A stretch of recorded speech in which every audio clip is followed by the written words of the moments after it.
الله الله أكبر الله أكبر ولله الحمد. أعوذ بالله من الشيطان الرجيم. بسم الله الرحمن الرحيم.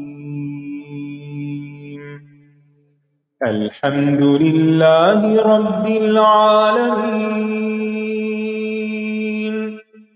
الرحمن الرحيم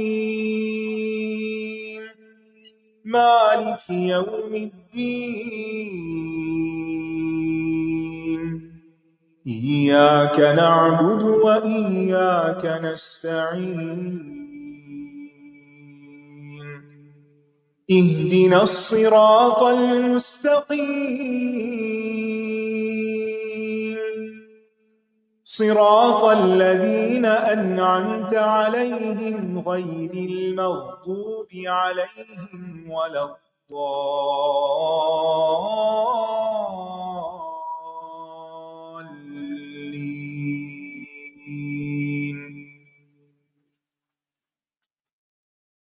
السلام علیکم ورحمۃ اللہ وبرکاتہ. نحمده ونصلي على رسوله الكريم اما بعد فاعوذ باللہ من الشیطان الرجیم. بسم اللہ الرحمن الرحیم. رب اشرح لي صدری ويسر لي امری واحلل عقدۃ من لسانی يفقهوا قولی. والذين إذا أصابهم البغي هم ينتصرون. والذین، اور وہ لوگ، اذا اصابهم البغی، جب پہنچتی ہے ان کو سرکشی یا ظلم، یعنی ان پر کوئی ظلم کرتا ہے، ہم ینتصرون، تو وہ بدلہ لے لیتے ہیں.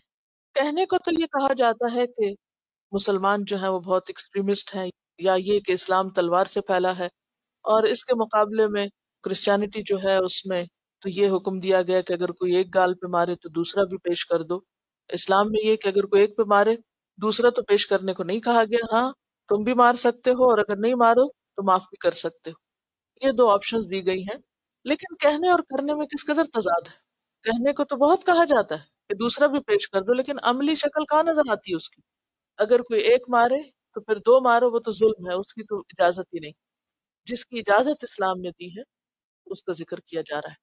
اسلام نے ایسی کوئی غلط بات کی ہی نہیں، جھوٹی بات جو کرنے کے قابل نہ ہو، کیونکہ پریکٹیکلی یہ کرنے کے قابل نہیں ہے.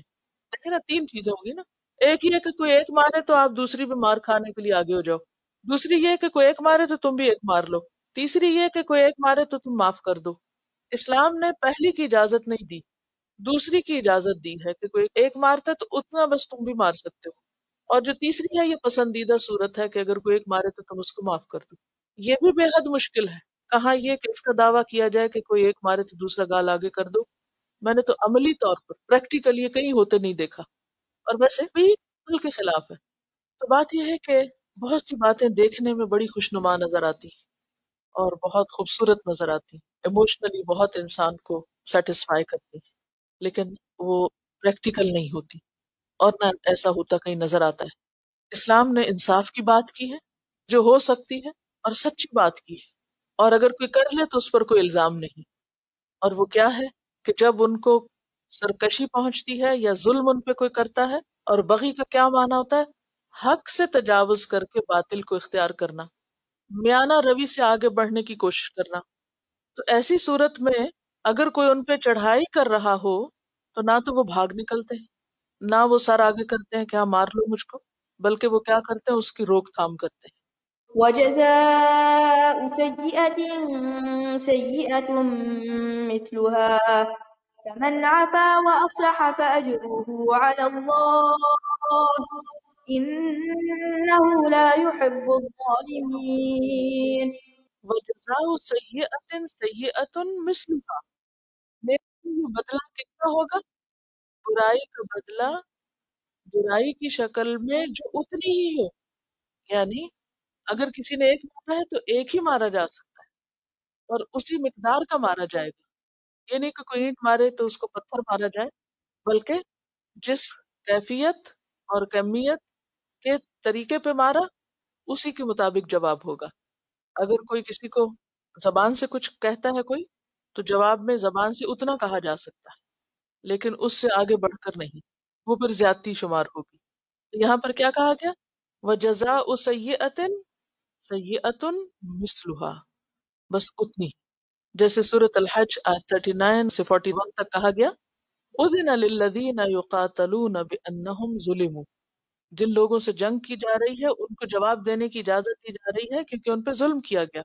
تو مسلمان جب مکہ میں تھے اور کمزور تھے، جواب نہیں دے پاتے تھے، تو انہیں روکا گیا کہ ابھی تم برداشت کرو. لیکن جب مدینہ میں آ کر تھوڑی قوت پکڑ گئے تو پھر ان کو اجازت دی گئی. وَإِنَّ اللَّهَ عَلَى نَصْرِهِمْ لَقَدِيرٌ الَّذِينَ أُخْرِجُوا مِنْ دِيَارِهِمْ بِغَيْرِ حَقٍّ، جن کو بغیر کسی وجہ کے ان کے گھروں سے نکال دیا گیا، یعنی مکہ سے، تو ان لوگوں کو جواباً بدلہ لینے کی اجازت دی گئی. اور یہ بات قرآن پاک کی دیگر آیات سے بھی ہمیں پتہ چلتی ہے کہ بدلہ صرف اتنا لیا جا سکتا ہے جتنی زیادتی ہوئی ہو، اس سے آگے نہیں. مثلا سورۃ البقرہ آیت 194 میں آتا ہے فَمَنِ اعْتَدَىٰ عَلَيْكُمْ فَاعْتَدُوا عَلَيْهِ بِمِثْلِ مَا اعْتَدَىٰ عَلَيْكُمْ. سورۃ الانعام میں آتا ہے وَمَنْ جَاءَ بِالسَّيِّئَةِ فَلَا يُجْزَىٰ إِلَّا مِثْلَهَا. اور بدلہ لینے کو زندگی بھی کہا گیا وَلَكُمْ فِي الْقِصَاصِ حَيَاةٌ يَا أُولِي الْأَلْبَابِ، اور وَالْحُرُمَاتُ قِصَاص اور وَالْجُرُوحَ قِصَاص. یہ تمام باتیں قرآن کا حصہ ہے کہ بدلے کی اجازت ہے. ہاں فمن افا، اور جو کوئی معاف کر دے، درگزر سے کام لے، وَأَصْلَحَ اور اصلاح کرے، فَأَجْرُهُ عَلَى اللَّهِ تو اس کا اجر اللہ کے ذمہ ہے. عفا کا لفظ عفو سے ہے. عفو کا کیا معنی ہوتا ہے؟ مٹا دینا، اس بات کو ختم کر دے، کوئی درگزر کر جائے، بدلہ نہ لے. دو طرح کا ہوتا ہے عفو، ایک ہوتا ہے محمود اور ایک ہوتا ہے مذموم. ایک معاف کرنا پسندیدہ ہے اور ایک معاف کرنا ناپسندیدہ ہے. اب یہاں پر یہ جو کہا جا رہا ہے جو معاف کر دے اور اصلاح کر دے اس کا اجر اللہ کے ذمہ ہے، تو پھر عفو ناپسندیدہ کیسے ہو گیا؟ عفو اس صورت میں پسندیدہ ہے جب فتنہ ختم کرنے کے لیے ہو، جب اس سے اصلاح ہوتی ہو. فمن عفا و اصلح، جو عفو اصلاح کا ذریعہ بنے. اسی کے بارے میں ایک اور جگہ پر آتا ہے وَأَن تَعْفُوا أَقْرَبُ لِلتَّقْوَىٰ، اور یہ کہ تم معاف کر دو یہ تقوی سے زیادہ قریب. اور اس میں ذاتی زندگی کی بہت سی مثالیں ہم دیکھتے ہیں نبی صلی اللہ علیہ وسلم کی ابتدائی دور کی، خاص طور پر جیسے مکہ میں کفار نے آپ پر طرح طرح کا ظلم و ستم کیا، لیکن آپ نے ہمیشہ کیا کیا؟ معاف کر دیا. حتیٰ کہ ایک شخص جو آپ کے سر پہ تلوار لے کے کھڑا تھا، جب اس کے ہاتھ سے گری اور آپ نے پکڑی تو آپ بدلہ لے سکتے تھے لیکن معاف کر دیا. اسی طرح بہت سے واقعات معاف کرنے کے ملتے ہیں. یہ وہ مقامات ہیں کہ جہاں پر معاف کرنا اصلاح کا ذریعہ بنا. لیکن ایک عفو غیر محمود ہے، ناپسندیدہ ہے، اور وہ کون سا ہے کہ جب ظالم کو جس کا ظلم معاف کرنے سے اور بڑھے اس کو معاف کیا جائے. کیا سمجھ میں آیا؟ کب عفو نہیں ہونا چاہیے؟ جب ظالم ظلم میں آگے بڑھتا جائے. یعنی ظالم آپ کے ہاتھ لگا، ایک چور پکڑا گیا یا ایک قاتل پکڑا گیا، آپ نے اس کو جیل میں بند کیا اور پھر کسی جشن کی خوشی میں اس کو بھی نکال دیا، معاف کر دیا کہ جی فلاں کوئی کامیابی ہوئی یا کوئی وکٹری ہوئی قوم کو یا کسی کو، تو اس کی خوشی میں اتنے قیدی رہا اور اس میں چور ڈاکو سب رہا. اب کیا ہوگا؟ وہ باہر نکل کے کیا کریں گے؟ تو ایسا معاف کرنا اور ایسا عفو درگزر کیا ہے؟ ناپسندیدہ. ٹھیک ہے. اسی طرح جن معاملات میں حد جاری ہوتی ہے، یعنی اگر کسی نے چوری کی ہے، اب اس کا ہاتھ کٹنے والا ہے، اب سارے شور مچا دیں، نہیں اس کو معاف کر دیا جائے. آپ صلی اللہ علیہ وسلم کے پاس سفارش لائی گئی تھی نا، تو آپ نے کیا فرمایا تھا کہ اگر فاطمہ بنت محمد بھی چوری کرتی تو میں اس کا ہاتھ بھی کاٹ دیتا. تو آپ نے نہیں چھوڑا. بات یہ ہے کہ اگر چور کو آپ چھوڑ دیں گے تو چوریاں بڑھیں گی، قاتل کو چھوڑ دیں گے تو قتل بڑھیں گے.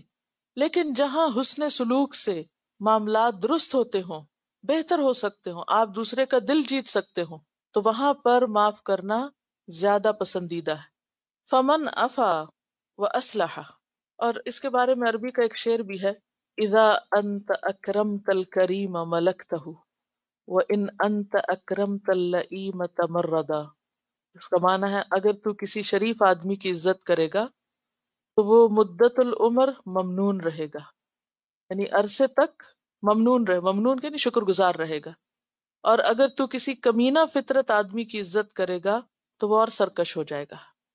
جہاں تلوار استعمال کرنا چاہیے وہاں سخاوت سے کام لینا مضر ہے، جس طرح سخاوت پر تلوار کا استعمال خطرناک۔ یہ عربی کے شعر کا ترجمہ کر رہی ہوں۔ یعنی مطلب یہ ہے کہ جو کام جہاں ہونا چاہیے وہ ویسا ہی ہونا چاہیے۔ اب یہ فیصلہ کون کرے؟ کچھ چیزوں میں تو آپ کو خود سمجھ آ جاتی ہے اور کچھ چیزوں میں آپ پھر مشورہ کر سکتے ہیں، اور مشورہ کرنا چاہیے ایسے شخص سے جو باعث نہ ہو۔ عموماً ہم مشورہ کس سے کرنا چاہتے ہیں؟ اپنے ہم خیال سے، تاکہ وہ نہ کرے۔ فمن عفا واصلح فاجرہ علی اللہ، تو جو تکلیف اٹھا کر دوسرے کو معاف کر دے اور اصلاح کر لے، فاجرہ علی اللہ، تو اس کا اجر اللہ کے ذمہ ہے۔ اور اجر کس کو کہتے ہیں؟ جو اجرت کے طور پر ہو، کسی عمل کے مقابلے میں ہو، جس پر لا محالہ ثواب ہو، یعنی جس پر لازماً اجر دیا جائے گا۔ انہ لا يحب الظالمین، بے شک وہ ظالموں کو پسند نہیں کرتا۔ کون؟ اللہ تعالی۔ ظالم کون ہے؟ جو غلط کام کی ابتدا کرے، جو ظلم کی ابتدا کرے، جو ایک بات کے جواب میں مثلا ایک گالی کے جواب میں دو نکالے، یا ایک کے بدلے میں دو لگائے، یا پھر دلیل کے جواب میں دھمکی سے کام لے۔ یہ تمام طریقے کیا ہیں؟ دراصل ظلم کے طریقے ہیں۔ انہ لا يحب الظالمین، اللہ ظالموں کو پسند نہیں کرتا۔ اب بعض اوقات مظلوم ظالم بن جاتا ہے۔ مظلوم کب ظالم بنتا ہے؟ جب وہ بدلہ لینے میں حد سے بڑھ جائے۔ اسی لیے سورۃ النحل میں کیا کہا گیا؟ 126 وَإِنْ عَاقَبْتُمْ فَعَاقِبُوا بِمِثْلِ مَا عُوقِبْتُمْ بِهِ، کیونکہ اللہ تعالیٰ ظالموں کو پسند نہیں کرتے۔ ولمن انتصر بعد ظلمه فأولئك ما عليهم من سبيل إنما السبيل على الذين يظلمون الناس ويبغون في الأرض بغير الحق أولئك لهم عذاب أليم ولمن صبر وغفر إن ذلك لمن عزم الأمور۔ وَلَمَنِ انتَصَرَ بَعْدَ ظُلْمِهِ، اور البتہ جو بدلہ لے اپنے ظلم کے بعد، یعنی اس پہ ظلم ہوا اور اس کا وہ بدلہ لے، فَأُولَئِكَ مَا عَلَيْهِم مِّن سَبِيلٍ، تو ایسے لوگوں پر کوئی مواخذہ نہیں، کیونکہ وہ ظالم نہیں۔ ظالم کون ہے؟ جو زیادتی کرے۔ سبیل کا کیا معنی ہوتا ہے؟ سبیل کا لفظی معنی ہوتا ہے ہر وہ چیز جو دوسری چیز تک رسائی کا ذریعہ ہو، خواہ وہ خیر تک یا شر تک پہنچنے کا ذریعہ ہو۔ تو ایسے لوگوں پر کوئی راستہ نہیں، یعنی ان کی کوئی پکڑ نہیں، یعنی ان کو کوئی ملامت نہیں۔ انما السبیل، بے شک الزام، مواخذہ، علی الذین، ان لوگوں پر ہے، یظلمون الناس، جو لوگوں پر ظلم کرتے ہیں۔ پکڑ کس کی ہے؟ سزا کس کو ہے؟ جو دوسروں پر ظلم کریں، زیادتی کریں، دوسروں کو نقصان دیں۔ وَيَبْغُونَ فِي الْأَرْضِ، اور وہ زیادتی کرتے ہیں زمین میں، بغیر الحق، ناحق، جو ناحق دوسروں کو ستائیں، زیادتی کریں۔ اولئک لہم عذاب علیم، ایسے لوگوں کے لیے دردناک عذاب ہے۔ تو مواخذہ اور پکڑ ظالموں کی ہے، باغیوں کی ہے۔ ایسے لوگوں کو دنیا میں بھی پکڑا جائے گا اور آخرت میں بھی ان کے لیے سخت سزا ہے۔ وَلَمَنْ صَبَرَ، اور البتہ جو صبر کر لے، وغفر، اور معاف کر دے۔ صبر کا معنی کیا ہے؟ اذیت پر، تکلیف پر بدلہ نہ لے، یہ ہے صبر یہاں، یعنی ظالم سے بدلہ نہ لے۔ اور غفر کا لفظی معنی کیا ہوتا ہے؟ ستر اور تجاوز، چھپانا بھی اور درگزر کرنا بھی۔ وَلَمَنْ صَبَرَ وَغَفَرَ، جس نے صبر کیا اور ڈھانپ دیا۔ ڈھانپ دیا کا مطلب کیا ہے؟ معاف کرنے میں کیا آتا ہے کہ نہ صرف یہ کہ بدلہ نہیں لیا، بلکہ اس کے ساتھ ساتھ اس بات کو نشر بھی نہیں کیا۔ کیونکہ یہ صبر نہیں ہے کہ انسان صرف بدلہ نہ لے، یہ بھی صبر میں ہی آتا ہے کہ انسان اس بات کو ٹھپ دے، نشر نہ کرے۔ اگر کسی نے آپ کے ساتھ زیادتی کی ہے اور آپ ساری دنیا میں اس کو مشہور کر رہے ہیں، تو آپ نے کوئی صبر نہیں کیا، کوئی غفرہ نہیں کیا۔ تو صرف بدلہ نہ لینا اور بعض اوقات صرف بزدلی کی وجہ سے نہ لینا، وہ اس میں نہیں آتا۔ صبر دراصل کون کرتا ہے؟ جو انتقام پہ قادر ہے، اور پھر انسان خاموشی اختیار کرے اور پھر اس بات کو ختم کر دے۔ ایسا کرنا، ان ذالک لمن عزم الامور، بہت ہمت کے کاموں میں سے ہے۔ عزم کا معنی ہوتا ہے کسی کام کو قطعی اور حتمی طور پہ کرنے کا ارادہ، کسی کام کو قطعی طور پر اور حتمی طور پہ کرنے کا ارادہ، یعنی پختہ ارادے کے کام، یعنی جس چیز پر انسان پکی نیت کر لے اور دل سے پکا ارادہ کر لے اس کو عزم کہتے ہیں، عزیمت بھی اسی سے۔ تو صبر اور معافی یہ آسان نہیں ہے، بہت ہمت کے کاموں میں سے۔ عام طور پر ہم اپنے آپ کو جسٹیفائی کر لیتے ہیں اور سارا قصور دوسرے کو بتاتے ہیں۔ تو جانچنے کا پیمانہ کیا ہے کہ ہم کتنا معاف کر سکتے ہیں، کتنا اس بات کو ختم کر سکتے ہیں اور کتنا کنٹرول کر سکتے ہیں۔ اور اگر ہم بھی وہی سب کچھ کر رہے ہیں تو پھر فرق تو کچھ نہیں رہ گیا نا۔ ہم اپنے سے بڑوں کے سامنے تو پھر بھی شرافت کا مظاہرہ کر جاتے ہیں، اپنے سے چھوٹوں کے ساتھ کیا کرتے ہیں، جیسے بچوں کے ساتھ کیا کرتے ہیں، کمزوروں کے ساتھ کیا کرتے ہیں۔ ومن يضلل الله فما له من ولي من بعده وترى الظالمين لما رأوا العذاب يقولون هل إلى مرد من سبيل وَمَن يُضْلِلِ اللَّهُ، اور جس کو اللہ بھٹکا دے، فَمَا لَهُ، بس نہیں اس کے لیے، مِن وَلِيٍّ مِّن بَعْدِهِ، کوئی بھی دوست مددگار اس کے بعد۔ کس کے بعد؟ اللہ کے بعد، جو اس کو پھر ہدایت دے سکے۔ یعنی ہدایت کے راستے یا دروازے اللہ جس پہ بند کر دے، کوئی اور اس کے لیے ان دروازوں کو نہیں کھول سکتا۔ وَتَرَى الظَّالِمِينَ، اور تم دیکھو گے ظالموں کو قیامت کے دن، لما رأوا العذاب، کہ جب وہ دیکھیں گے عذاب، یقولون، وہ کہہ رہے ہوں گے، ہل کیا، الی مرد، پھرنے کی طرف، یعنی دنیا کی طرف لوٹنے کی طرف، مرد کا لفظ رد سے ہے، پھرنا، لوٹنا، من سبیل، کوئی راستہ ہے، کیا ہم دوبارہ دنیا میں ایک بار جا سکتے ہیں کہ اپنی غلطیوں کی اصلاح کر سکے۔ سورۃ الانعام آیت 27 اور 28 میں بھی آتا ہے، وَلَوْ تَرَىٰ إِذْ وُقِفُوا عَلَى النَّارِ فَقَالُوا يَا لَيْتَنَا نُرَدُّ وَلَا نُكَذِّبَ بِآيَاتِ رَبِّنَا وَنَكُونَ مِنَ الْمُؤْمِنِينَ بَلْ بَدَا لَهُم مَّا كَانُوا يُخْفُونَ مِن قَبْلُ وَلَوْ رُدُّوا لَعَادُوا لِمَا نُهُوا عَنْهُ وَإِنَّهُمْ لَكَاذِبُونَ۔ اس آیت سے بھی کیا پتہ چلتا ہے کہ ظالم لوگ جب اپنے سامنے سزا کو دیکھیں گے تو وہ تمنا کریں گے کہ کاش ہم ایک دفعہ دنیا میں واپس جائیں اور اپنی اصلاح کر لیں، لیکن ان کو واپس کیوں نہ جانے دیا جائے گا؟ جائیں گے تو پھر وہی کریں گے، اس لیے اللہ تعالیٰ ان کو واپس جانے ہی نہیں دیں گے۔ اور اللہ تعالیٰ فرماتے ہیں کہ وَإِنَّهُمْ لَكَاذِبُونَ، وہ بالکل جھوٹے ہیں۔ ان کو جھوٹا کیوں کہا گیا؟ اس کی وجہ یہ ہے کہ دنیا میں بھی ہر انسان کو اللہ سبحانہ وتعالیٰ پلٹنے اور اپنی روش کو بدلنے کے بہت سے مواقع دیتے ہیں۔ ہر شخص کی زندگی میں بہت سے ایسے چانسز آتے ہیں کہ جس میں وہ توبہ کر سکتا ہے۔ دیکھیے دنیا میں کیسی کیسی آزمائشیں ہم سب کے سامنے آتی ہیں، وہ کیوں آتی ہیں؟ تاکہ ہم سبق سیکھیں۔ یہ نہیں کہ اللہ تعالیٰ صرف آخری بار یکایک قیامت کے دن ہی پکڑ لے گا، یا صرف موت ہی انسان کو آ کے پکڑتی ہے۔ موت سے پہلے کتنی یہ چیزیں انسان کی زندگی میں آتی ہیں جو اس کے لیے بطور نصیحت کافی ہوتی ہے، اگر وہ نصیحت حاصل کرنا چاہے۔ مثلا بیماری اور کوئی نقصان، کوئی حادثہ، کوئی تکلیف، یہ ساری چیزیں انسان کو کیا ہلاتی نہیں؟ اور اس وقت انسان توبہ بھی کرتا ہے۔ میرا نہیں خیال کہ ہم میں سے کسی کے ساتھ یہ ایکسپیرینس نہ ہوا ہو کہ جب وہ کسی مشکل میں پڑا اور اس نے توبہ نہ کی اور پکے وعدے نہ کیے ہوں کہ وہ آئندہ یہ غلط کام نہیں کرے گا، اور پھر کیا ہوتا ہے؟ پھر انہی دوستوں میں، اسی ماحول میں واپس جا کے ہم پھر وہی کچھ کرنے لگ جاتے ہیں، پھر بھول جاتے ہیں۔ اسی لیے اللہ سبحانہ وتعالیٰ ایسے لوگوں کو جھوٹا قرار دیں گے کہ یہ بالکل جھوٹے اپنی بات میں، اگر ان کو واپس بھیجا بھی گیا تو یہ وہی کر کے آئیں گے جو اب تک کرتے رہے، یہ اصلاح نہیں کریں گے، لہٰذا واپسی کے کوئی چانسز نہیں ہوں گے کسی کے بھی۔ کیونکہ بظاہر تو ایسے لگ رہا ہے نا کہ ہائے اب ان کی شامت آئی اور رو رہے ہیں، چیخ رہے ہیں، چلا رہے ہیں، اللہ تعالیٰ کیوں نہیں ان پہ رحم کرتے، ان کو ایک چانس تو اور دے دیں۔ نہیں، چانسز تو بہت تھے ان کے پاس، انہوں نے ان سے فائدہ نہیں اٹھایا۔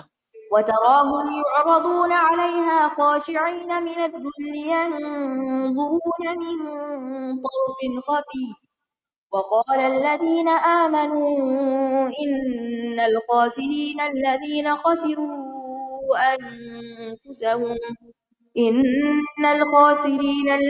خسروا أنفسهم وأهلهم يوم القيامة إن الظالمين في عذاب مقيم وما كان لهم من أولياء ينصرونهم من دون الله ومن يضلل الله فما له من سبيل وتراہم، اور تم دیکھو کہ ان کو، یعرضون علیہا، وہ پیش کیے جائیں گے اس پر، کس پر؟ جہنم پر، آگ پر، خاشعین من الذل، ڈر رہے ہوں گے ذلت سے۔ کس سے ڈر رہے ہوں گے؟ سزا سے، جہنم سے، برے انجام سے۔ ینظرون، دیکھ رہے ہوں گے، من طرف خفی، خفیہ آنکھ سے۔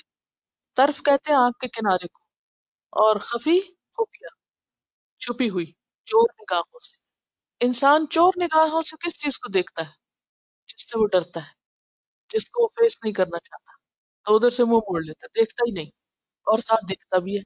یعنی کچھ چیزیں ایسی ہوتی ہیں نا کہ جن کو انسان دیکھنا پسند نہیں کرتا، لیکن دیکھنا ضروری بھی ہوتا ہے۔ تو ایسے موقع پر انسان کیسے دیکھتا ہے؟ منہ سامنے کر کے نہیں، کنارے سے۔ تو طرفن خفی، غیر محسوس طریقے سے۔ تو جہنم کو دیکھ کر وہ اس کو فیس نہیں کر سکیں گے اور اگنور بھی نہیں کر سکیں گے، لہٰذا طرفن خفی سے کام لیں گے، دیکھ رہے ہوں گے۔ وقال الذین آمنوا، اور کہیں گے وہ لوگ جو ایمان لائے، ان کی یہ حالت دیکھ کر کیا کہیں گے؟ ان الخاسرین الذین خسروا انفسهم واہلیہم یوم القیامہ، بے شک خسارہ پانے والے دراصل وہ لوگ ہیں جنہوں نے اپنے آپ کو اور اپنے گھر والوں کو قیامت کے دن خسارے میں مبتلا کیا۔ اصل نقصان اٹھانے والے لوگ وہ ہیں۔ دنیا میں انسان پر وقتاً فوقتاً حادثات آتے ہیں، کئی قسم کے نقصانات ہوتے ہیں، لیکن دنیا کا کوئی نقصان بھی اصل نقصان نہیں ہے۔ اصل نقصان کس کا نقصان ہے؟ آخرت کا نقصان ہے، اور اس کا جو خود بھی اور اپنے ساتھ اپنے متعلقین کو بھی لے ڈوبے، خود بھی ڈوبے، گھر والوں کو بھی لے ڈوبے۔ اور گھر والوں سے مراد رشتہ دار بھی ہو سکتے ہیں، اور وہ لوگ بھی جو اس کی ذمہ داری میں تھے، یوم القیامہ، قیامت کے دن، کیونکہ وہاں کا عذاب ہمیشہ کا عذاب ہے۔ الا ان الظالمین فی عذاب مقیم، سنو، خبردار، بے شک ظالم لوگ دائمی عذاب میں ہوں گے۔ یہ ہے اصل خسارہ، کہ ہمیشہ ہمیشہ کی مصیبت میں۔ وما کان لہم من اولیاء، اور نہ ہوں گے ان کے لیے کوئی دوست، اولیاء کس کی جمع ہے؟ ولی کی۔ ینصرونہم، جو ان کی مدد کریں، من دون اللہ، اللہ کے سوا، یعنی من غیر اللہ، جیسے سورۃ غافر آیت 18 میں آتا ہے، ما للظالمین من حمیم ولا شفیع یطاع، ظالموں کے لیے نہ کوئی دلی دوست ہوگا، جگری دوست ہوگا، اور نہ ہی کوئی سفارشی کہ جس کی بات مانی جائے، یعنی کوئی کسی کے کام نہ آ سکے گا۔ دنیا میں تو اگر کسی کو کوئی تکلیف آئے، کوئی پریشانی ہو، تو فوراً وہ کیا کرتا ہے؟ دوسروں کے ساتھ شیئر کرتا ہے، ان سے مشورہ لیتا ہے، مدد مانگتا ہے، اس کا غم ہلکا ہو جاتا ہے، اس کی مصیبت ٹل جاتی ہے، کوئی مالی نقصان ہو تو مل جل کے لوگ پورا کر دیتے ہیں۔ لیکن قیامت کے دن کوئی بھی ایسا نہ ہوگا کہ جو انسان کو کسی طرح کی مورل سپورٹ ہی دے دے، مالی مدد اور جسمانی تکلیف دور کرنا، یا کسی کے زخموں پہ مرہم پٹی، یا کسی کا علاج معالجہ، یہ تو کوئی سوال ہی پیدا نہیں ہوتا۔ دیکھیں ذرا سا ہاتھ جل جائے نا تو ہم کتنا شور مچاتے ہیں۔ کبھی ایسا ہوا کہ ہاتھ جلا اور آپ نے کسی کو بتایا نہ ہو؟ کبھی نہیں ہوا نا۔ لازمن ذکر کر، جو سامنے آ جائے، دیکھو میرا ہاتھ جل گیا، اور پھر کیا ہوتا ہے، وہ 10 مشورے دیتا ہے، اچھا تم یہ لگا لو، ایسے کر لو، ویسے کر لو، ہوتا ہے نا۔ اچھا اب کیا ہے، آپ کسی مشورے پہ عمل کرتے ہیں، آپ کو فائدہ بھی ہوتا ہے، لیکن جہنم میں کوئی کسی کے آگے رونا بھی روئے تو وہ دیکھے گا بھی، کیونکہ وہ اپنا رونا رو رہا ہوگا۔ دنیا میں تو ایسا ہوتا ہے نا، اگر بہت سے لوگ ایک مصیبت میں ہو تو وہ مصیبت سے زیادہ لوگ بھی مل کے ایک دوسرے کی مدد کر رہے ہوتے ہیں۔ جس میں زلزلہ آیا تھا تو مختلف لوگ جن کے اپنے گھر بھی لٹ گئے، وہ مل جل کے دوسروں کو نکال رہے تھے ملبے سے، اور اوروں کی بھی مدد کر رہے تھے۔ لیکن آخرت میں کوئی کسی کی مدد نہیں کرے گا، کیونکہ ہر ایک کو اپنی پڑی ہوگی۔ کوئی کسی کو تسلی بھی نہیں دے گا، کیونکہ اسے خود تسلی چاہیے۔ تو کس قدر پریشان کن صورتحال ہوگی۔ وَمَن يُضْلِلِ اللَّهُ فَمَا لَهُ مِن سَبِيلٍ، اور جس کو اللہ بھٹکا دے اس کے لیے تو کوئی راستہ ہے ہی نہیں۔ کس چیز کا راستہ؟ ہدایت کا راستہ، نجات کا راستہ، جنت کا راستہ۔ من سبیل، کوئی بھی راستہ نہیں ہے اس کے پاس، اب کوئی وے آؤٹ نہیں، کیونکہ اللہ نے اس کو ہدایت سے محروم کر دیا۔ استجيبوا لربكم من قبل أن يأتي يوم لا مرد له من الله ما لكم من ملجأ يومئذ وما لكم من نكير. استجیبوا لربکم، جواب دو اپنے رب کو، رب کی پکار کا جواب دو. کیا معنی ہے اس کا؟ رب جو کہتا ہے کرنے کو کر لو. من قبل ان یأتی یوم، اس سے پہلے کہ وہ دن آ جائے، لا مرد لہ من اللہ، نہیں لوٹنا اس کے لیے، پھرنا اس کے لیے اللہ کی طرف سے. یعنی وہ دن پھر پھیرا نہ جائے گا، اس میں ٹلنا نہیں.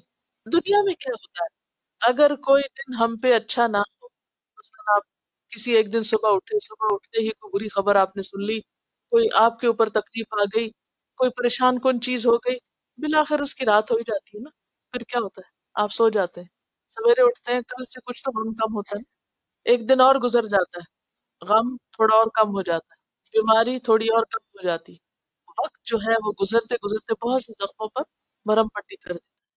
لیکن جہنم کا وہ دن ایک مستقل دن ہوگا، اور پھر اس دن کوئی کہیں ادھر ادھر بھاگ نہ سکے گا، پھر نہ سکے گا.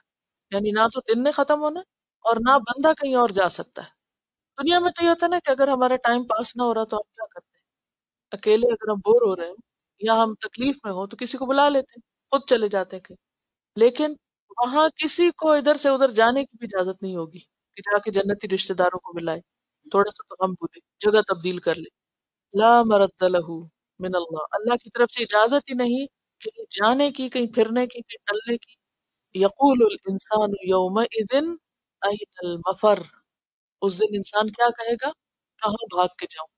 کلا لا وزر الی ربک یومئذ المستقر، مستقر کس کو کہتے ہیں، ٹھہر جانے، بس ادھر ہی اب رہو، یہاں سے نہیں ہل سکتے، یہاں سے نہیں ہٹ سکتے. استجیبوا لربکم من قبل ان یأتی یوم لا مرد لہ، لہو کس کے لیے، یا تو بندے کے لیے یا دن کے لیے. من اللہ، اللہ کی طرف سے. ما لکم من ملجأ، نہیں تمہارے لیے کوئی پناہ کی جگہ، ملجا یوم اذن، اس دن.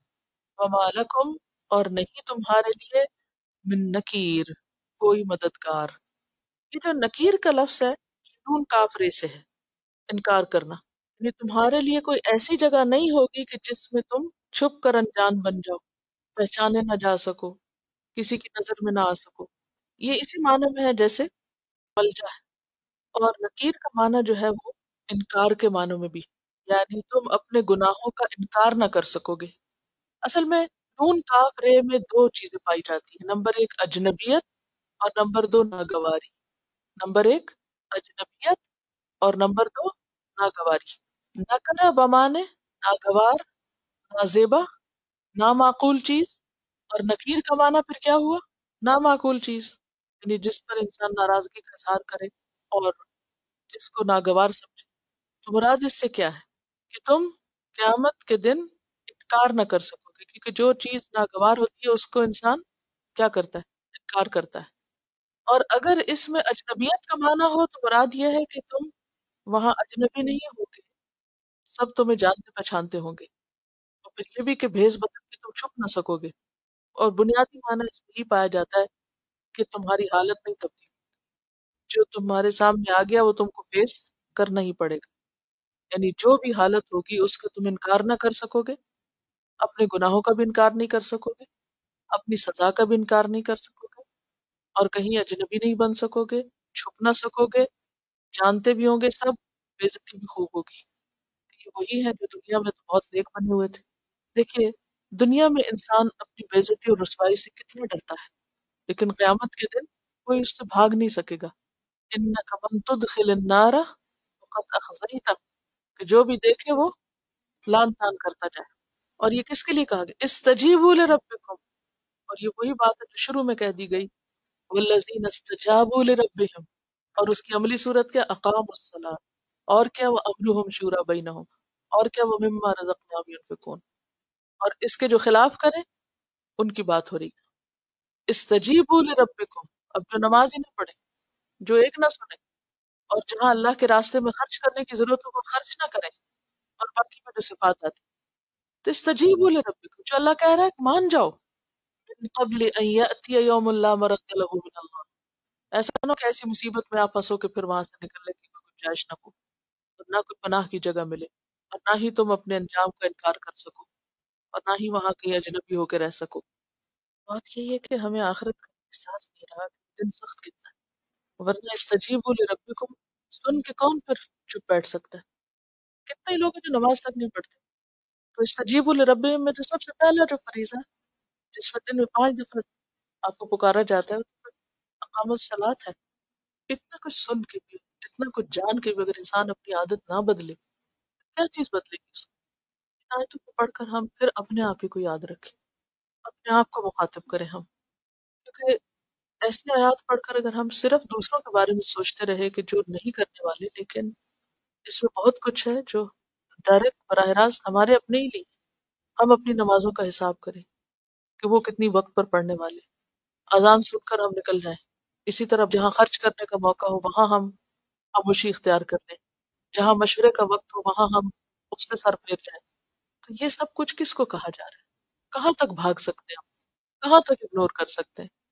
فإن أعرضوا فما أرسلناك عليهم حفيظا إن عليك إلا البلاغ وإنا إذا أذقنا الإنسان منا رحمة فرح بها وإن تصبهم سيئة بما قدمت أيديهم فإن الإنسان كفور۔ فإن أعرضوا، پھر اگر وہ اعراض برتیں یعنی جواب نہ دیں، نہ مانیں، استجیبوا سے اعراض کریں، فما ارسلناک علیہم حفیظا، تو نہیں بھیجا ہم نے آپ کو ان پر نگران بنا کر، آپ کی پھر ذمہ داری نہیں، آپ کو ان کے اعمال کا محاسبہ نہیں کرنا، یعنی آپ کا کام پہنچا دینا ہے، بتا دینا ہے۔ ان علیک الا البلاغ، نہیں ہے آپ کے ذمہ مگر پہنچا دینا۔ بلاغ کا معنی ہوتا ہے مقصد اور منتہا کے آخری حد تک پہنچنا، اور بلاغ کا معنی کافی ہونا بھی۔ تو ان علیک الا البلاغ کا معنی کیا ہے؟ کہ آپ کا کام ہے بات کو دلائل کے ساتھ آخری حد تک پہنچا دیں، اور اس کے بعد معاملے کو ان پر چھوڑ دیں، جس کا جی چاہے عمل کرے اور جو نہیں کرتا نہ کرے، کیونکہ حساب لینا اللہ کا کام ہے۔ وَإِنَّا إِذَا أَذَقْنَا الْإِنسَانَ مِنَّا رَحْمَةً فَرِحَ بِهَا، وَإِنَّا اور بے شک ہم، اذا اذقنا جب چکھاتے ہیں ہم، الانسان انسان کو، منا اپنی طرف سے، رحمتاً یعنی کوئی نعمت دیتے ہیں، صحت، دولت، مال وغیرہ، اولاد، فرح بہا خوش ہو جاتا ہے اس پر، یعنی ہاں سے مراد رحمت ہے۔ انسان کا حق تو نہیں ہے نا، جو بھی اللہ دیتا ہے اس کی رحمت ہے، اس کی عنایت ہے، تو نعمتیں پا کر خوش ہو جاتا ہے۔ فرح یا خوشی بھی ایک محمود ہوتی ہے اور ایک مذموم ہوتی ہے۔ تو محمود کون سی ہے کہ جس میں یعنی کہ شکر گزاری ہو، اور مذموم کیا ہے کہ جس میں انسان اللہ کو بھول جائے اور اکڑ جائے۔ وَإِن تُصِبْهُمْ سَيِّئَةٌ اور اگر پہنچتی ہے ان کو کوئی تکلیف، کوئی بلا، کوئی مرض، کوئی دکھ، کوئی نقصان، بما قدمت ایدیہم بوجہ اس کے جو آگے بھیجا انہی کے ہاتھوں نے، جیسے پیچھے بھی ہم نے پڑھا کہ جو مصیبت تم پر آتی ہے وہ تمہارے اپنے ہاتھوں کی کمائی سے آتی ہے۔ فَإِنَّ الْإِنسَانَ كَفُورٌ تو بے شک انسان بڑا ناشکرا ہوتا ہے۔ یہ ایک عام انسان کا حال بیان کیا گیا ہے کہ جب کوئی نعمت ملتی ہے تو بھول جاتا ہے، اور جب کوئی تکلیف آتی ہے اور تکلیف بھی اس کے اپنے ہاتھوں کی کمائی سے آتی ہے تو اس وقت انسان سخت ناشکری کرتا ہے اور اللہ سے شکوے کرنے لگتا ہے۔ اور اس ناشکری میں خاص طور پر عورتوں کو محتاط کیا گیا۔ عورتوں کے بارے میں آپ نے فرمایا لِأَنَّكُنَّ تُكْثِرْنَ الشِّكَایَةَ کیونکہ تم کثرت سے شکوے کرتی، وَتَكْفُرْنَ الْعَشِیرَ اور شوہر کی ناشکری کرتی۔ اور پھر لو احسنت الی احداہن الدہر ثم ترکت یوما اگر ان میں سے کسی ایک کے ساتھ تم زمانے تک، عرصے تک احسان کرتے رہو پھر ایک دن نہ کرو، قالت تو کہے گی ما رأیت منک خیر قط، تم سے تو میں نے کبھی کوئی خیر پایا ہی نہیں. انسان کا یہ رویہ چھچورا پن ہے، ہلکا پن ہے کہ انسان چھوٹی سی بات پر آپے سے باہر ہو جائے خوشی سے، اور چھوٹی سی بات پر آپے سے باہر ہو جائے غصے میں. اپنی برائی دیکھنا، اپنی غلطی کو جاننا اور اپنی خرابی کو اسمیل کرنا، وہ انسان کے لیے سب سے مشکل کام ہے. مثلاً آپ کے اگر کپڑے گندے ہیں، یا آپ کے جسم سے پسینے کی بو ہے، یا آپ کی منہ سے بو آ رہی ہے، تو آپ نے دیکھا کہ اکثر لوگوں کو خود پتہ ہی نہیں ہوتا کہ وہ کس قدر گندے ہیں. ہوتا پتہ اپنے کپڑوں سے کس کو بو آتی؟ کسی کو نہیں آتی. اپنے منہ سے کس کو اسمیل آتی؟ اگر آتی ہو تو وہ چھوڑے انسان پھر اس طرح. اگر خود کو خود کی بو آنے لگے تو انسان اپنے آپ کو گندا چھوڑے؟ کبھی نہیں چھوڑے. لیکن مشکل انسان کی یہ ہے کہ اپنی کراہت آمیز چیزیں بھی اس کو محسوس نہیں ہوتی، اپنی گندگیاں بھی اس کو نظر نہیں آتی، جسمانی بھی نہیں آتی. اسی طرح جو روحانی اور اخلاقی گندگیاں ہیں ان کو دیکھنا بھی بے حد مشکل کام. تو جو نہ دیکھنا چاہے تو کہا فَإِنْ أَعْرَضُوا فَمَا أَرْسَلْنَاكَ عَلَيْهِمْ حَفِيظًا، تو پھر آپ پر اس سے زیادہ ذمہ داری نہیں. انما انت مذکر لست علیہم بمسیطر. کوئی بھی پیغمبر یا کوئی بھی مربی یا معلم یا کوئی بھی پیغام پہنچانے والا، اس کا کام کیا ہے کہ وہ پہنچا دے اور باقی صبر سے کام لے. کوئی مان جائے تو ٹھیک، اور اگر کوئی نہ مانے تو کوئی کسی کا ذمہ دار نہیں. اس سے نہیں پوچھو گی کہ تم نے بتایا تھا اور لوگ کیوں نہ مانے، تمہاری پکڑ ہوگی. کیونکہ اللہ کے رسول صلی اللہ علیہ وسلم سے بھی کہا گیا کہ لیس علیک ھداھم، آپ کے ذمہ نہیں ہے ان کی ہدایت، ولکن اللہ یہدی من یشاء، اللہ جس کو چاہتا ہے ہدایت دیتا ہے. فانما علیک البلاغ وعلینا الحساب، آپ کی ذمہ صرف پہنچانا اور حساب ہم خود لیں گے. اور جب اخلاقی مضبوطی نہیں ہوتی نا، جیسے جو پیچھے باتیں ہوئی، تو ہی انسان کا یہ رویہ ہوتا ہے کہ خوشی میں بھی آپے سے باہر، غم میں بھی آپے سے باہر، غصے میں بھی آپے سے باہر.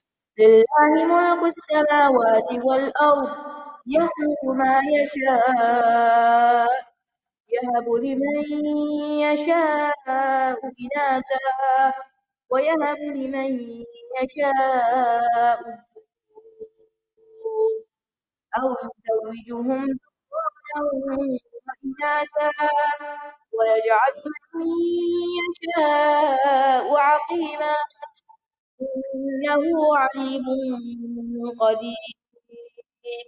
للہ ملک السماوات والارض، اللہ کے لیے ہے بادشاہ آسمانوں اور زمین.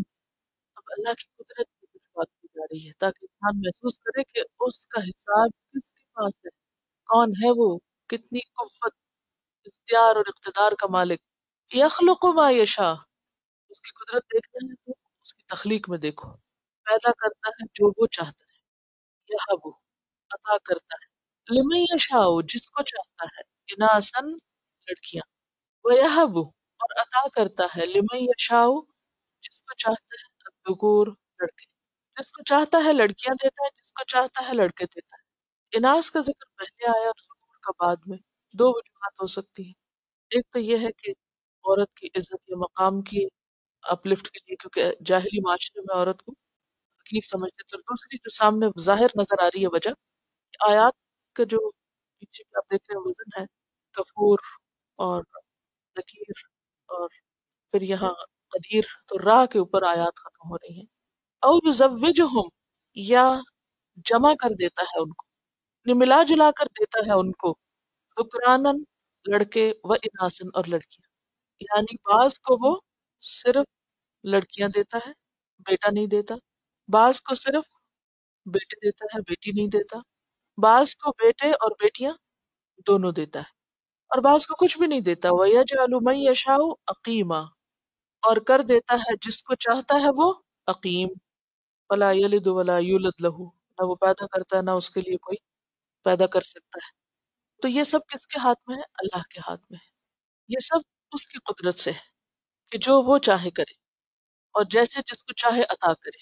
وما كان لبشر أن يكلمه الله إلا وحيا أو من وراء حجاب أو يرسل رسولا فيوحي بإذنه ما يشاء إنه علي حكيم. وما كان لبشر، اور نہیں ہے کسی انسان کے لیے، کیا نہیں ہے؟ درست. ان یکلمہ اللہ، کہ کلام کرے اس سے اللہ. کوئی یہ دعویٰ نہیں کر سکتا کہ اللہ تعالیٰ مجھ سے کلام کرتا ہے، الا مگر وحین، بطریقہ وحی، یعنی دل میں خفیہ اشارہ ڈالا. جیسے اللہ تعالیٰ نے ابن موسیٰ کی طرح وحی کی، تو یہ دل میں جو بات آتی ہے اللہ کی طرف سے، یہ اللہ تعالیٰ پیغمبروں کے دل میں بھی ڈالتا ہے، اور پیغمبروں کے علاوہ دوسروں کے دل میں بھی. جیسے آتا ہے نا وَأَوْحَى إِلَىٰ كُلِّ سَمَاءٍ أَمْرَهَا، ہر آسمان کو بھی اللہ نے اس کا کام وہی کیا ہوا ہے. تو وہی ایک تو لفظی معنی میں تو اور ایک اصطلاحی معنی میں. لفظی معنی میں کیا ہے؟ خاموش حکم، اور اصطلاحی معنی میں شرعی حکم، یعنی شرعی حکم دینا وہی کے ذریعے پیغمبر پر. او من ورائے حجاب، یا حجاب کے پیچھے سے. جیسے موسیٰ علیہ السلام سے بات کی اللہ تعالیٰ نے، انہوں نے کہا میں اللہ تعالیٰ آپ کو دیکھنا چاہتا ہوں. اللہ تعالیٰ نے فرمایا تم دیکھ نہیں سکتے. اور اللہ سبحانہ تعالیٰ نے نبی صلی اللہ علیہ وسلم سے معراج کے موقع پر بات کی. او یرسل رسولا، یا وہ بھیجتا ہے کوئی رسول، اور رسول سے مراد یہاں فرشتہ ہے، یعنی یا پھر وہی براہ راست نہیں کرتا، یا پردے کے پیچھے سے کلام نہیں کرتا، بلکہ کیا کرتا ہے؟ فرشتہ بھیجتا ہے، یعنی انڈائریکٹ طریقے سے، ڈائریکٹ نہیں بلکہ انڈائریکٹ طریقے سے فرشتے کے ذریعے. فیوحی، پھر وہ وہی کرتا ہے بِإِذْنِهِ، اس کے اذن سے. کس کے؟ اللہ کے اذن سے. ما یشاء، جو وہ چاہتا ہے، یعنی فرشتہ آ کر دل میں ڈالتا ہے جو اللہ چاہتا ہے. انہ علی حکیم، بے شک وہ بہت بلند ہے، بہت حکمت والا ہے. اور کس کے ساتھ کیسا معاملہ کرنا ہے، یہ سب اس کی حکمت پر مبنی ہے. تو وہی کا آنا اور وہی کا کیا جانا یہ بھی اللہ کی قدرت کی نشانی ہے.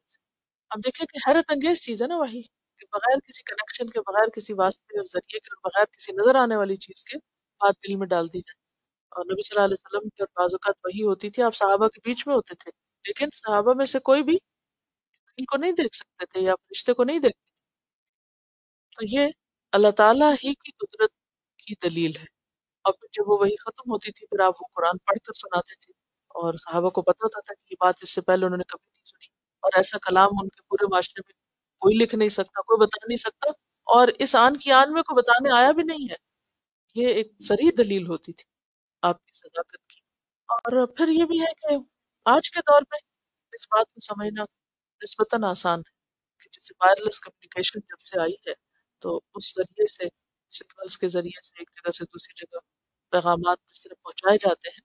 تو اگر انسان انسانوں کے ساتھ بغیر کسی تار کے اور بغیر کسی نظر آنے والے ذریعے کے، ٹھیک ہے وہ سگنلز کہیں نہ کہیں سے ڈائریکٹ ہوتے ہیں، لیکن اگر انسانوں نے ایسی چیزیں ایجاد کر لی ہیں کہ خفیہ اشارے وہ ایک دوسرے کو یا خفیہ پیغامات ایسے سگنلز کے ذریعے بھیج سکتے ہیں، تو اللہ تعالیٰ کے لیے کیا مشکل ہے کہ وہ انسانوں تک اپنے پیغام بھیجے، احکام بھیجے. وكذلك أوحينا إليك روحا من أمرنا ما كنت تدري ما الكتاب ولا الإيمان ولكن جعلناه نورا نهدي به من نشاء من عبادنا وإنك لتهدي إلى صراط مستقيم صراط الله الذي له ما في السماوات وما في الأرض ألا إلى الله مصير الأمور. وَكَذَلِكَ أَوْحَيْنَا، اور اسی طرح وحی کی ہم نے، الیک آپ کی طرف. یعنی وحی کا طریقہ سمجھنا مشکل کیوں؟ ایسا تو ہوتا ہے. اور جس طرح پہلے پیغمبروں کی طرف وحی آئی، اللہ نے آپ کی طرف بھی وحی بھیجی. جیسے پہلے پیغمبروں سے اللہ نے کلام کیا، جیسے موسیٰ علیہ السلام ہے، اللہ نے آپ سے بھی کلام کیا. وَكَذَلِكَ أَوْحَيْنَا إِلَيْكَ رُوحًا مِّنْ أَمْرِنَا، ہم نے آپ کی طرف روح وحی کی ہے. روح سے مراد یہاں قرآن ہے. قرآن کو کیوں روح کہا گیا؟ کیونکہ قرآن انسان کے اندر ویسے ہی کام کرتا ہے جیسے جسم کے اندر روح کام کرتی ہے. روح سے ایک حرارت ہوتی ہے، جب روح نکل جاتی ہے تو جسم ٹھنڈا ہوتا ہے، اور ٹھنڈا جسم پہ بہت ہونی چاہیے. کبھی اگر آپ کو میت کو نہلانے کا یا ہاتھ لگانے کا اتفاق ہو، دیکھو کہ مردہ کس طرح ٹھنڈا ہو جاتا ہے، کیونکہ روح سے حرارت ہوتی ہے. تو اسی طرح جس کے اندر قرآن نہیں، اس کے اندر حرارت نہیں، روح بھی نہیں، زندگی نہیں، وہ مردہ ہے. تو قرآن زندگی ہے، قل هو للذین آمنوا هدى وشفاء، شفا ہے، وننزل من القرآن ما هو شفاء ورحمة وكذلك أوحينا إليك روحا من أمرنا. اور روح کس کے امر سے آتی ہے؟ اللہ کے امر سے. ایک اور جگہ پر بھی آتا ہے نا یسألونک عن الروح قل الروح من امر ربی وما اوتیتم من العلم الا قلیلا. ما کنت تدری، نہ تھے تم جانتے، مل کتاب، کہ کتاب کیا ہے، آپ کو تو کسی کتاب کا نہیں پتا تھا، ولل ایمان، اور نہ ایمان کا پتا تھا، ولیکن لیکن جعلناہ نورا، بنا دیا ہم نے اس کو نور، کس کو؟ روح کو، کتاب کو. نہدی بھی من نشاء، ہم ہدایت دیتے ہیں اس کے ذریعے جسے ہم من عبادنا، ہمارے بندوں سے، اپنے بندوں میں سے ہم جس کو چاہتے ہیں اس کے لیے چن لیتے ہیں اور اس کتاب کے ذریعے اس کو ہدایت دیتے ہیں. تو قرآن کیا ہے؟ روح بھی ہے اور نور بھی ہے، جیسے سورۃ النساء میں بھی آتا ہے یا ایھا الناس قد جاءکم برہان من ربکم وانزلنا الیکم نورا مبینا، ہم نے تمہاری طرف ایک واضح نور بھیجا ہے. سورۃ التغابن آیت 8 میں آتا ہے فآمنوا باللہ ورسولہ والنور الذی انزلنا، ایمان لاؤ اللہ پر، اس کے رسول پر، اور کس پر؟ والنور، اور نور پر ایمان لاؤ، الذی انزلنا، وہ جو ہم نے اتارا. تو اس سے کیا پتہ چلتا ہے کہ یہ قرآن کوئی معمولی چیز نہیں ہے، یہ تو روح ہے، یہ تو جان ہے، یہ تو زندگی ہے، اس کے بغیر تو انسان زندہ ہی نہیں. وَإِنَّكَ لَتَهْدِي إِلَى صِرَاطٍ مُسْتَقِيمٍ، اور بے شک آپ البتہ ہدایت دیتے ہیں سیدھے راستے کی طرف. کیوں؟ اس لیے کہ یاسین والقرآن الحکیم انک لمن المرسلین علی صراط مستقیم. اور کیا ہے صراط مستقیم؟ صراط الذین انعمت علیہم غیر المغضوب علیہم ولا الضالین. یہ کیوں کہا گیا کہ پیغمبر سیدھے راستے کی طرف ہدایت دے رہے ہیں؟ کیونکہ وہ قرآن کے ذریعے ہدایت دے رہے تھے لوگوں کو، اللہ کا کلام لوگوں تک پہنچا رہے تھے، اللہ کی بات لوگوں تک لے جا رہے تھے. وَكَذَلِكَ أَوْحَيْنَا إِلَيْكَ رُوحًا مِّنْ أَمْرِنَا، یہ روح تو ہم نے آپ کی طرف بھیجی. ما كنت تدری ما الکتاب ولا الایمان، آپ کو تو کتاب اور ایمان کا کچھ پتہ نہ تھا. جیسے کہ سورۃ النساء میں بھی آتا ہے 113 میں وَأَنزَلَ اللَّهُ عَلَيْكَ الْكِتَابَ وَالْحِكْمَةَ وَعَلَّمَكَ مَا لَمْ تَكُن تَعْلَمُ، اللہ نے آپ کی طرف کتاب اور حکمت بھیجی اور آپ کو وہ سکھایا جو آپ جانتے نہ تھے. سورۃ یوسف آیت 3 میں آتا ہے نحن نقص علیک احسن القصص بما اوحینا الیک هذا القرآن وان كنت من قبله لمن الغافلین. آپ تو اس سے پہلے ان سب چیزوں سے غافل تھے اور اب آپ کو یہ کتاب ملی تو اس کتاب کے ذریعے آپ کیا کر رہے ہیں؟ لوگوں کو سیدھا راستہ دکھا رہے ہیں. کیا ہے سیدھا راستہ؟ صراط اللہ الذی، راستہ اللہ کا، الذی، وہ ذات، لہو ما فی السماوات وما فی الارض، اسی کے لیے ہے جو کچھ آسمانوں میں ہے اور جو بھی زمین میں ہے، سب اسی کا ہے. پھر اللہ کی قدرت کی بات ہے الا الی اللہ تصیر الامور، خبردار اللہ کی طرف پیش ہوں گے سارے کام، اللہ کی طرف پھیرے جاتے ہیں سارے معاملات. تصیر کا لفظ ہے سارا یسیر سے، مصیر کا لفظ بھی اسی سے ہوتا ہے. تو سارا کیا ہوتا ہے؟ ایک حالت سے دوسری کو لوٹنا. ابھی یہ سارے معاملات کہاں ہو رہے ہیں؟ اس زمین پر، دنیا میں. اور قیامت کے دن یہ سب کہاں پیش ہوں گے؟ اللہ کے ہاں. یہ ساری رپورٹس کہاں جائیں گی؟ اس کے حضور. سورۃ ہود 123 میں آتا ہے وَلِلَّهِ غَيْبُ السَّمَاوَاتِ وَالْأَرْضِ وَإِلَيْهِ يُرْجَعُ الْأَمْرُ كُلُّهُ، اللہ ہی کے لیے ہے آسمان و زمین کے غیب اور اسی طرف لوٹائے جاتے ہیں سارے کام، سارے معاملات. سورۃ آل عمران میں آتا ہے وَلِلَّهِ مَا فِي السَّمَاوَاتِ وَمَا فِي الْأَرْضِ وَإِلَى اللَّهِ تُرْجَعُ الْأُمُورُ. آسمان و زمین کی ہر چیز اللہ کی ہے اور اسی وجہ سے ہر چیز اسی کی طرف لوٹائی جائے گی، اسی کے پاس سب پیش ہوں گے، وہی حساب اور اس کے بعد جزا و سزا دے گا. بات یہ کہ جب ہر چیز اللہ کی طرف لوٹ کے جانے والی ہے تو یہ چیز انسان کو کتنا اطمینان بخشتی ہے. اور اس کے بعد انسان کو جو بھی نعمت ملتی ہے، چاہے وہ مال و دولت ہو، چاہے وہ اولاد ہو، چاہے وہ صحت ہو، ان سب کا بھی جب ہی درست استعمال ہوتا ہے یہ جو پیچھے ہے نا کہ اللہ اپنی رحمت جب بندوں پہ کرتا ہے تو وہی بندے پھر حق ادا کرنے والے ہوتے ہیں اور اس پر شکر گزار ہوتے ہیں. اور اگر ان میں سے اللہ کوئی چیز واپس بھی لے لے تو مرد تو کیا عورتوں کا کردار بھی آپ دیکھیں کہ بیٹا فوت ہو گیا تو اس عورت نے کیا کہا شوہر کو کہ اللہ کی امانت تھی اس نے دیا اور پھر اسی نے لے لیا. اس کے اندر بھی اتنا بڑا ظرف اور اتنا ضمیر جاگنے لگتا ہے کہ اللہ کے ہر فیصلے کو قبول کرنا آتا ہے. تو اصل رحمت واقعی قرآن ہے کہ روشنی ملتی ہے انسان کے سارے پیمانے بدل جاتے ہیں، نفع کے، نقصان کے، عزت بے عزتی کے، ہر چیز کے. اور پھر یہ یقین کہ ہر چیز اللہ کے آگے پیش ہونی ہے، کوئی کسی پہ ظلم زیادتی کرنے کا نہ پا سکتا ہے. میں نے لکھا ہے کہ مجھے پہلی بار توفیق لفظ کی سمجھ آئی آیت نمبر 20، 23 اور 26 میں نزد لہو فی حرثہ، پھر آیت 23 میں وَمَن یقترف حسنۃ نزد لہو فیہا حسنا، اور آیت 26 میں وَیزِیدُہُم مِّن فضلہ. اللہ تعالیٰ نیکی کرنے کے مزید مواقع دیتے ہیں، توفیق دیتے ہیں. جب میں نے آیت نمبر 33 پڑھی تو ایسے محسوس ہوا کہ جیسے بحری جہاز کے چلنے کے لیے ہوا ضروری ہے. اللہ تعالیٰ فرماتے ہیں کہ اگر میں ہوا روک دوں تو یہ کشتیاں ڈوب جائیں، ایک ہی جگہ رہ جائیں. ہوا بھی نظر نہ آنے والی چیز ہے اور توفیق بھی نظر نہ آنے والی چیز. اگر واقعی اس ہوا کی طرح اللہ تعالیٰ توفیق بھی نہ دے تو ہم نیکی کا کوئی چھوٹا یا بڑا کام نہ کر سکتے. اس کے بعد آیت 34 میں جھگڑنے کی بات کی گئی. جھگڑا چاہے ایک انسان آیات میں کرے، احکام کا انکار کرے، یا خاندانی جھگڑے، یا اداروں یا ملکوں میں جھگڑے، تو اس کا نقصان یہ ہوتا ہے کہ نیکی کی توفیق چھن جاتی ہے. آگے آیت نمبر 38 میں جھگڑوں سے بچنے کا علاج بتا دیا گیا. اجتماعی کام ایک دوسرے کے مشورے سے ہو. اگر ایسا کرنے میں ہم کامیاب ہو گئے تو انشاءاللہ اللہ تعالیٰ ہمیں راہ دکھائے گا. آیت 52 میں ہے نہدی بھی من نشاء من عبادنا. اس پر اللہ تعالیٰ ہم سب کو چلنے کی توفیق عطا فرماتا رہے تو ہی ہماری کشتی کامیابی سے منزل تک پہنچ سکتی ہے.